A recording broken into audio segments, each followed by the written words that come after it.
Hello, sports fans, and welcome once again to yet another edition of MSU Sports Circle, the defining voice in all things sports. I'm your host, Tyler Smith, joined as always by my good colleagues Matt Johnson and Justin Neely. Now, fellas, on the show today, we got a lot of good topics up for discussion. We'll kick off things right now with the first discussion, and that is college football. Justin, I'll start with you. Who is your top team right now? I say it every week, and I'm going to continue to say it until someone proves me wrong. LSU. Undefeated, dominating the SEC, dominating anybody who's willing to stand in their way, and dare I say, knock on wood, potentially a championship coming their way. Absolutely, I have to agree with you. They are a team possessed right now. Then I think one of the threats they're going to have is they have Jordan Jefferson back, and Garrett Lee is still doing well as a starter. That's a dual threat at quarterback, and you're still going off this season? Watch out for LSU. Now, Justin, I hear you saying LSU. Matt, who do you have that maybe could combat LSU? I'm going to go with Alabama. Just as powerful. They come back every time. Perfect example, we played Florida. It seemed like we was down, and when you thought they was out, we come back. Nick Saban said, I will not lose. I refuse to lose, and we still undefeated right now. So that being said, I'm going to say the best team is going to come when they match up against each other November the 5th. Then we'll see who is the best team between these two heavyweights. And that's going to be one heck of a matchup because you've got two titans in the SEC clashing there with LSU and Alabama. Trent Richardson's a great running back. But then I think also, you have a good quality team in LSU. You got dual quarterback threats, good wide receivers, but the defenses is what I'm looking forward to seeing. That could be a low-scoring game. We're talking 17-10 at the end of the day. So I'll be interested to see what happens, but I'll talk to you guys for a second about a team that I think might be able to surpass both their teams, and not talent-wise, but just because they are both in the SEC and they might knock each other off. The Wisconsin Badgers. Quarterback Russell Wilson's off to a Heisman-style year. He came from NC State. He's got the Badgers right where they need to be. How do you guys feel about the Badgers? Big Ten versus SEC. That's pretty much what you call power versus speed. No offense. I don't see them passing these two teams. There's no way. No offense to Wisconsin, but who in the Big Ten is getting them ready to go against those two power? Nobody that I can think of. Nobody. That's a good point. And like you made, speed kills. Speed comes over top of power. Justin, your thoughts? I'm going to have to add on to what Matt said. It's not power versus speed. It's power and speed all in one conference. That's what people aren't understanding when you're going up against these SEC teams. You have teams that can hit you hard and hit you fast anywhere on the field. Now, for me, that would be extremely intimidating going up against. Absolutely. The SEC is just on a whole nother level right now. We talked about before the show, top to bottom, that conference is dominant. It's an NFL training camp.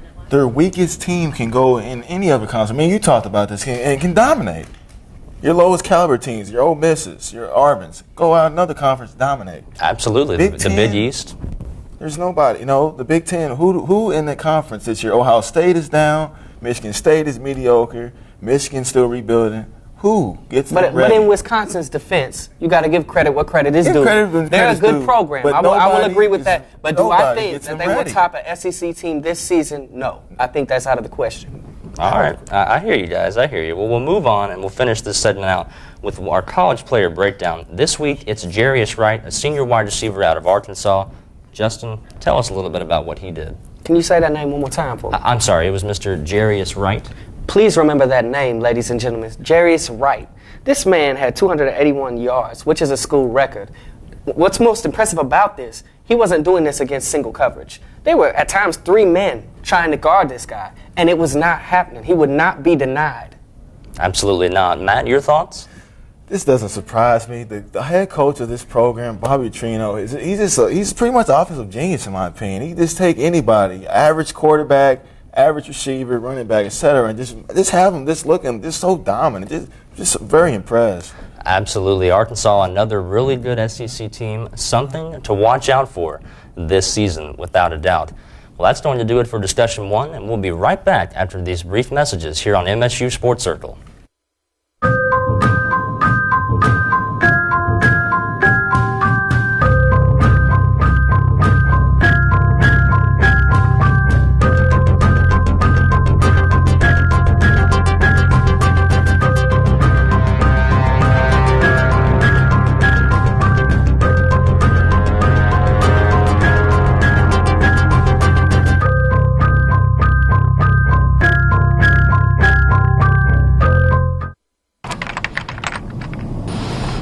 sweet it has. How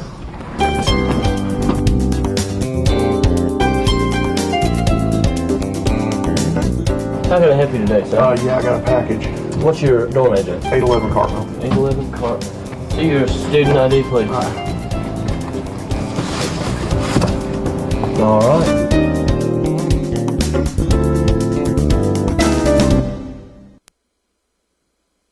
Welcome back, guys. We're now in discussion 2. We'll move from college football to the pros, the NFL. We'll talk about some of the top teams in the NFL right now. Who are some of your good teams, and then who are some of your biggest letdowns, aka disappointments? Matt, I'll start with you. My top team, I'm going with the Green Bay Packers. 4-0, you're returning Super Bowl champions. Aaron Rodgers over 1,000 yards, 12 touchdowns. What else do you want this team to do? There's not much else that they need to do. They are dominant. They're coming right back off a Super Bowl win. I think they might be even a chance to go back-to-back. Can we say repeat? We might. Great chance. We might say repeat. So, all right, I'm hearing you with the Packers, but who's somebody that's disappointed you this season? A team that I don't understand. It's disturbing to me. I know we had a down year last year, so I figured we'd bounce back with a new coach. I had to go with your Minnesota Vikings. A new quarterback with Donovan McNabb, which is a veteran in his 13th year. What is the deal with this team? I'm not understanding. You have one of the best running backs with Adrian Peterson, Percy Harvin, one of your best return men and receivers. What is the deal? I don't understand. It's a big question. Unacceptable, in my personal opinion, to be 0-4 with that much talent on one team. I'm sorry. It is unacceptable, and to me, it's a big question mark in Minnesota because I don't know about you guys, but I just don't know what they're doing wrong. They have a good quarterback in McNabb, like you mentioned. They have all-day Adrian Peterson, but they're just not getting it done. There might be something that we're missing here, maybe the defense. I don't know, but it's bad in Minnesota. But we'll go from the bad to the good. Justin, who's a team that you think has been a top team so far? Now, I'm never one to step on anyone's toes, but the Green Bay Packers are doing what they're doing. The returning champs, hurting feelings, I see them. But I'm going to have to say, look out for the Baltimore Ravens. I mean, Flacco has 973 yards and 7 touchdowns. Defense is bone-crushing as usual. Special teams is stepping up. All the pieces are together right now. Absolutely, and not only that, but I'll piggyback off of what you said about the defense. They had 3 touchdowns alone against the Jets over the weekend. That's stifling. When your defense gets 3 touchdowns, that's 21 points on your defense alone. They're supposed to stop scoring from happening, but they're scoring and stopping scoring. That's almost unstoppable if you're in Baltimore right now. Absolutely. Now, who's somebody that's maybe been a teardrop team for you? Now, I'm going to surprise everybody. I'm going to surprise everybody watching, everyone on this panel, everybody in the booth. Okay. I'm going to say the Bills. They broke my heart, man. Now, I love a good Cinderella story. I really do. And I know a streak's got to end. A streak has to end sometime, but I did not think it would be now. I did not think it would be by who beat them. I mean, the Bengals, I did not see them stopping it. I didn't. But yeah, look, it's one game. It's one game. Now, do I feel that they're going to downslide off the loss and be broke? I don't think. I think it might fire the engines up. They're going to play with an even bigger chip on their shoulder. Ryan but for me, it Fitzpatrick hurts said, let's go. We got beat by the Bengals, and that's just no offense to Bengal fans, but let's be honest. This team is a joke. We will be back strong, better than ever. I think the Bills will, and I think what you said, it was a big surprise because you got a team that is 3-0. They're trying to stay undefeated. They had just come off a huge win against the Patriots, and then they turn around and they lose to Cincinnati. I'm with you. I don't understand how this happened. It was a letdown for Buffalo, and people in Buffalo have been crushed before by sports teams, but I think this one hurts a little more because they had promised going into Cincinnati, like, oh, we're going 4-0, and then nothing happened. They're down, but they're not out. And I'll repeat that again. They are down, but they are not out. Certainly not out at all. Well, to close the show out real quickly, we'll talk about a really good top team that we forgot to mention, Patriots. Over, under 12 wins. Matt, real quick. Let's go over. All right, how many? Season of, 18 games? 15. All right. Justin? I think they'll step up. I think they might lose a couple. I'll say 14. All right, well, let's see what they do, and we'll be right back after these commercials. For students living both on and off campus, come check out the new POD store, located in Alumni Tower. POD store is a great way for students on campus to go grocery shopping without leaving campus, or for students looking for a place to spend flex dollars on drinks, snacks, and supplies. Remember, if you're by Alumni Tower, visit the POD store to the right of the catwalk for products on demand when you want them. Are you feeling helpless? Do you have a lack of motivation? Are you stressed out? We want to help you.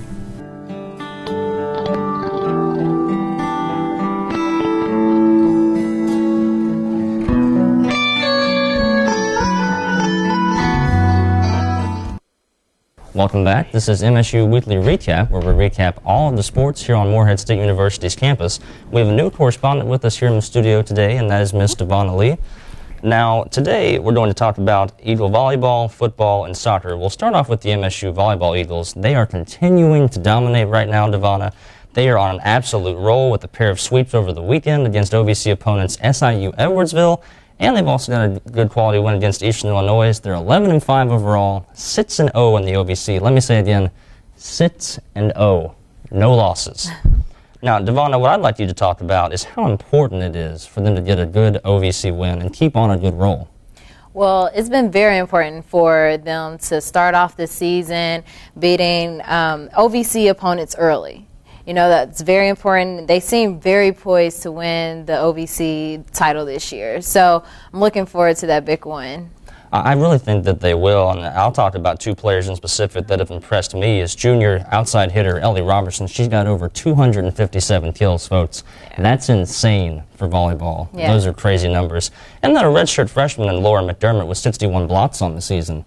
That's absolutely impressive, and she's filling in for an injured Annie Grunschlager, who usually is that tall. She's 6'5", but McDermott, in all defense, is also 6'1". She adds height, but I think that McDermott's doing a fantastic job filling in. So we'll move from volleyball to football, and I'm happy about this. I know you should be happy about this. Oh, I'm too excited about this. I think it's safe to say the whole campus is excited about this. The MSU Football Eagles finally got a big win against a good quality team in Valparaiso. However, you know, it's one of those things where I think it was a matter of they had 23 straight losses coming into the contest. So it wasn't necessarily an impressive win, but a W is a W nonetheless. You talked about the game, Devonna. Well, I was very excited about the news about MSU's Eagles beating Valparaiso this weekend. I was very excited to see that the defensive line did not just give up at the end. They have been giving up at the end, not just working hard in the beginning of the game and just giving up at the end and letting 50 points, just losing 50 points. But this time, and I spoke to a couple of people on the defensive line, they actually put forth effort through the whole game to the last second. And that is what MSU needs to continue to win these games. Absolutely. And it's like we talked about last week on the show. You can't continually give up 50 points because then you almost have to score 50 points to come away with a W. But the good thing to take away from this, they did get a W. That's the main thing. So we'll move on from football and we'll finish up with MSU soccer. They finally picked up their first OVC win against a good Tennessee Tech team after suffering a tough loss to Eastern Kentucky. Devonna, did you talk about that game a little bit for us? Well, this was a key first win, OVC win. After the Eagles lost momentum, after the loss against EKU, which was their OVC rival, this was a big win. And I was very impressed to see freshman Elizabeth Tresnak. She scored for the second time this season, meaning the Eagles are not just letting the game run on their upperclassmen. So I was very impressed by that. I think that's a very impressive thing. Anytime you can have somebody that is a freshman on the squad step up and almost take that upperclassman role and score a goal, because in soccer you're never guaranteed a goal. That could end in a 0-0 tie, and then you go to sudden death. So for her to step up as a freshman and score that important goal for MSU, I think was very exciting. But I'll ask you this, though. Since they are doing very well as a whole, as a team collective, they have good team chemistry. Do you think they'll be poised to bring back yet another OVC championship? I think they will. If they stick through it and freshman Elizabeth Tresnak keeps pulling through, I think they will. All right. Well, Devonna, we appreciate you being on the show today. Thank you, Tyler. And we appreciate you guys for watching, and we'll be right back with more MSU Sports Circle right here after this break. Are you feeling helpless? Do you have a lack of motivation? Are you stressed out? We want to help you.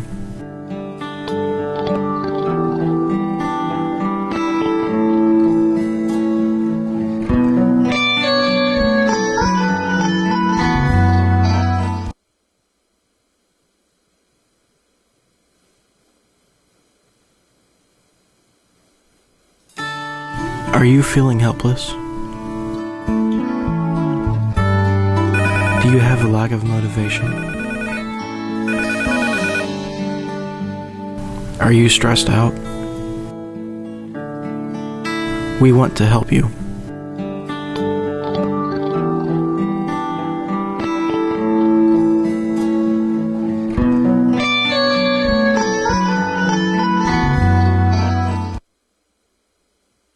Welcome back once again to MSU Sports Circle. Guys, we're going to move on to discussion 3.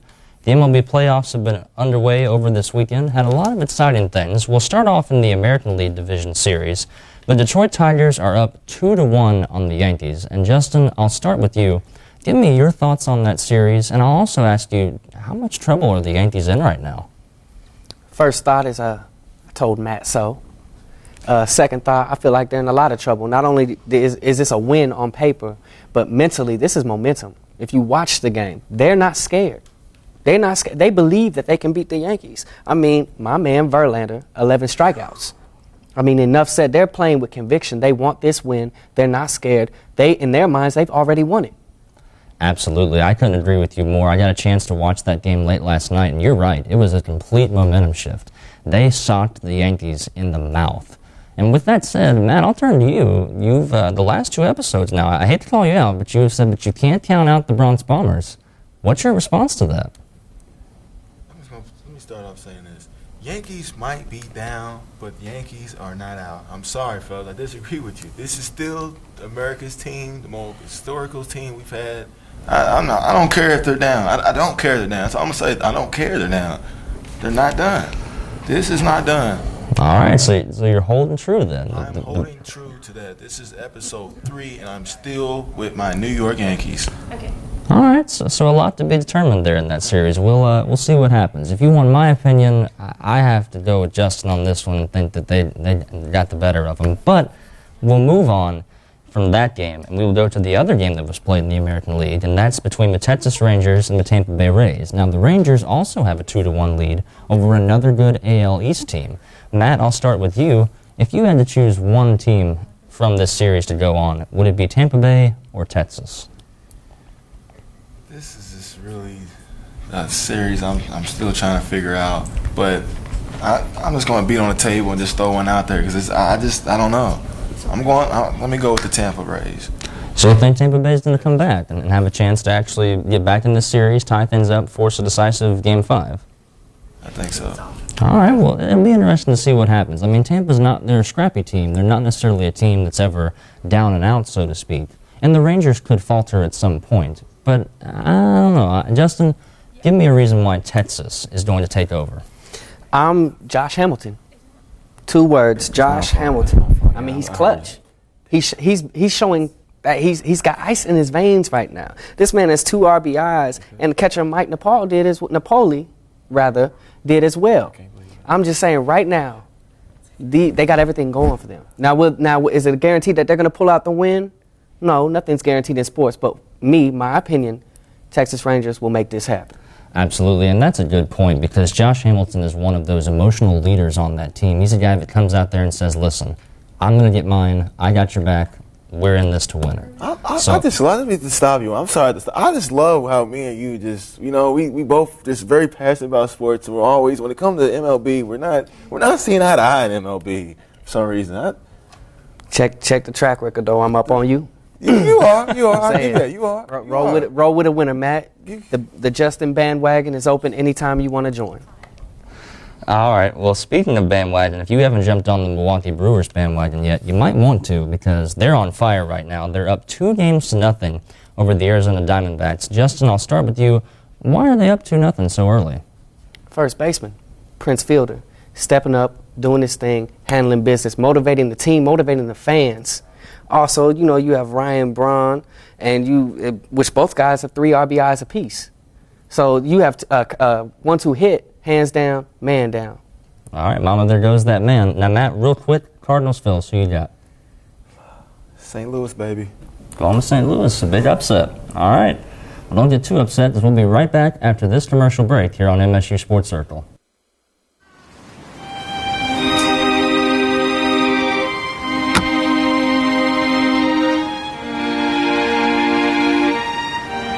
Need a ride?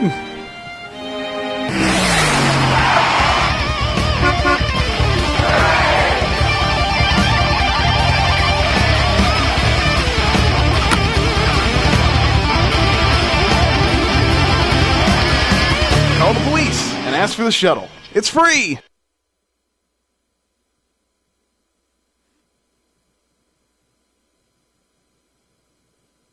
Welcome back. Now we're on discussion 4 of the show. Guys, we're going to talk about the WNBA Finals. It got kicked off over the weekend. Justin, I'll start with you. Between these two teams right now, the Atlanta Dream and the Minnesota Lynx, who would you have winning the WNBA Finals? I would like to see Angel McCoughtry win a title. I'm not going to lie, though. These teams, it's like making me choose between which kid is my favorite. I mean, you got Miss Air Jordan on one team. You got Angel McCoughtry on another. Who am I to choose? I'm not sure, but I will. If I had to choose one, I'm going to say Angel McCoughtry.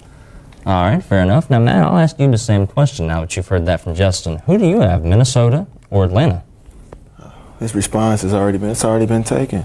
It's already said. Angel McCoughtry's finally going to get there.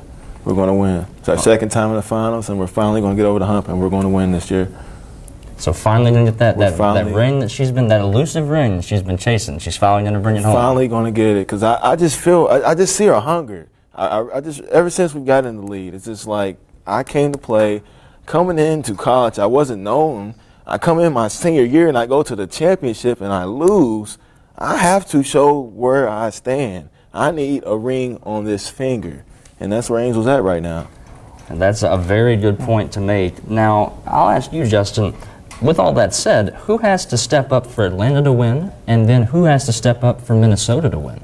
It's simple. The Dream need Price and Little to step up. I mean, Little missed every field goal. She was 0 for 5. In your center, your paint presence, your defensive stopper, that is not acceptable. Now, as far as the Lynx go, they just have to play consistent. Almost every one of their starting 5 scored in double digits.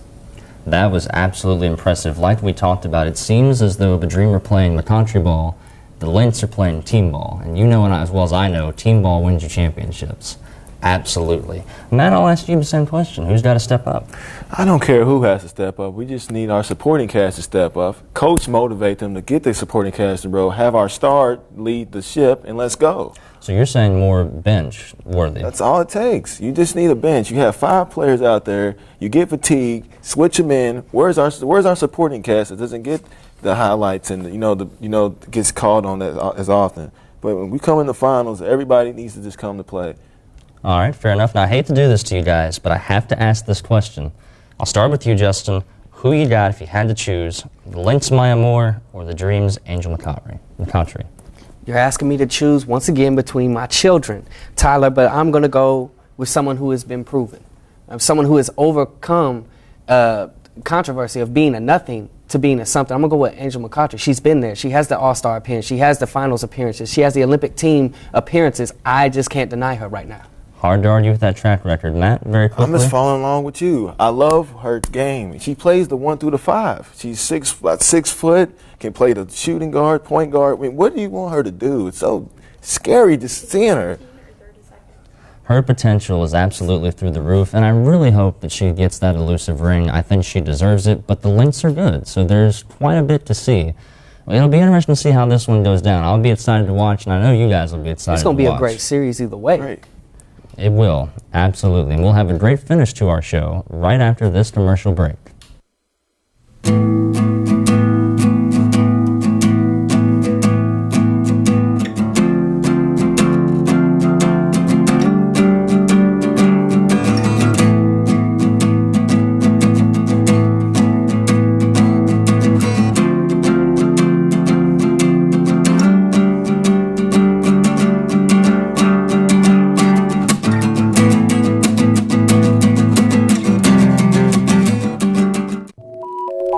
pursuing a career in the medical health field, come check out the new MSU Share Building.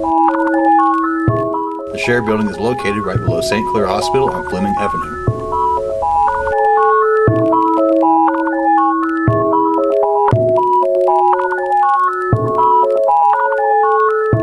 This building will offer students the chance to further their understanding of medical health and prepare them for a future with state-of-the-art hands-on classes.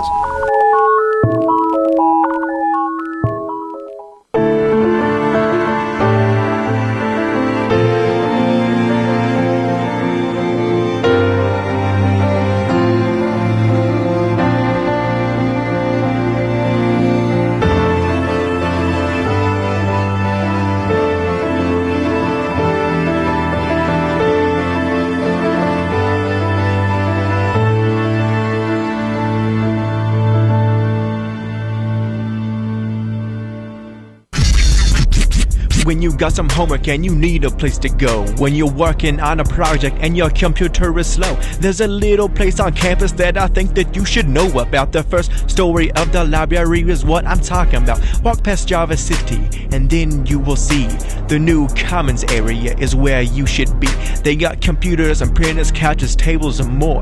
It's the perfect place to go for study time galore. Welcome back. We've come to a close here once again on MSU Sports Circle. Guys, we have our closing segments today. Matt, I'll begin with you. We'll have a little bit of a preview coming up here next Sunday. I think there's a game in particular that you wanted to talk about. Did you get us familiar with what that is? The 2-2 Chicago Bears against your 4-0 Detroit Lions. I'm looking for a great game. Jay Cutler, no offense, I've really never been a big fan of him, but this year he's playing great ball. 560 yards, 5 TDs. A dominant running back with Matt Forte, 324 yards and 1 touchdown. And then this team right here, we have not seen this. When has this team been this good? I don't remember, but the Detroit Lions, Matt Stafford from Georgia finally coming alive, second year. I'm loving where we're going with this, man. Calvin Johnson, arguably probably the best receiver in our game at the moment. I'm looking for this to be a great game. But at the end of the day, I'm going with my Detroit Lions to go 5-0. So they're you think this they're train is not undefeated. going. It's not stopping at the station right now, fellas. They're just. Let's just keep on going. Keep on going. Keep on keeping Keep on. on pushing. That's what I'm going with this right now. So you're saying the Miracle in Motown is staying alive? Yes, sir. And I'm gonna give you a score. Let's go 27-14. Wow. Let's say they're just going and put the score up on them. Yes, sir. On the Bears defense. All right. On the Bears defense. I hear you. Now, we'll move from the NFL to college football. And, Justin, I think this one's one for you, but it's a little close to heart. Texas Longhorns, Oklahoma. I'll let you go from there. The Red River rivalry. This is monumental to me, as well as to the fans, as well as to college football. What we have is you have Landry Jones and company, who is a Heisman candidate, leading the charge against, the double quarterback duo, Ash, Little McCoy. But then you also have factors like young Shipley, who's been stepping up. He's definitely been gelling with his quarterbacks. He's definitely been making big plays. At the end of the day, you have a top-ranked team, number 3 in Oklahoma, against number 11-ranked Texas. One factor is mental. You have Texas, who every time you hear about these elite teams and these great programs this season, they're right on the verge of being top 10, and they've yet to be mentioned. So they hear the debates too. They see this on ESPN. They may be playing with a chip on their shoulder. Who's going to come out victorious? I do not know, but it will make for great college football. Absolutely, guys. I can't wait to watch both of those matchups. I think it's going to be exciting. Can't wait to talk about them on next week's episode. So you're going to have to tune in next week because we're out of time here on MSU Sports Circle. I'm Tyler Smith for Matt Johnson and Justin Neely. Thanks for watching.